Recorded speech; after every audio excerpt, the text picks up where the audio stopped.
Question number 6 is another twist on the same types of problems. This time we don't have words to deal with, but we have an exponential equation. So in theory, a lot of the same steps are going to be useful here too, and we just need to figure out how to translate those steps into something that makes sense with this structure. We can definitely tell we have something that mimics the initial value and the multiplier. The only difference now is this x plus 7. Usually we don't have a plus 7 there, but the fact that we have the initial value and the multiplier is really encouraging because that tells me we can at least start the problems the same way we always do. We always start by dividing the initial value to get rid of it to the other side and focusing on primarily just the exponential part. So 5 to the power of x plus 7 equals 128 divided by 2 would be 64. So there's my first step. Just get rid of the initial value by dividing it to the other side. The next step is usually to deal with the exponential, which makes sense because I can't deal with x until I get rid of the 5. The 5 is exponential, so we know there's going to be a log involved to get it to solve. So log both sides. Again, it seems peculiar to have that x plus 7 there, but I'll deal with that when I need to. Right now it looks like it's just part of the exponent. And to deal with it, I just have to kind of notice that the whole purpose of writing log on both sides was to bring the exponent, the x, down to the front. Well, it looks like the plus 7 is just going to have to go along for the ride. So the whole exponent now, x plus 7, is going to come down in front of the log, equals to log 64, which is just going to mind its own business.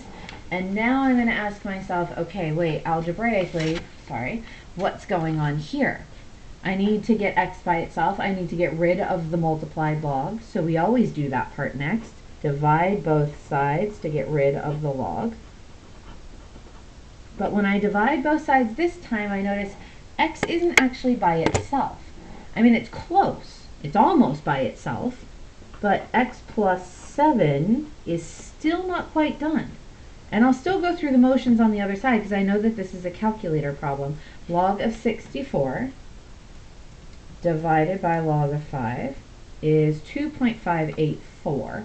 So 2.584, but I'll look at this and ask myself, okay, wait a minute, algebra instincts, what still has to be done? I still have to get rid of plus 7. And that's okay. We can get rid of plus 7, just subtract 7 on both sides. That's no big deal. So if I take that answer and then subtract 7, I'll get negative 4.416. Have to round a little bit, but that's okay. Negative 4.416 seems like it's going to be my x.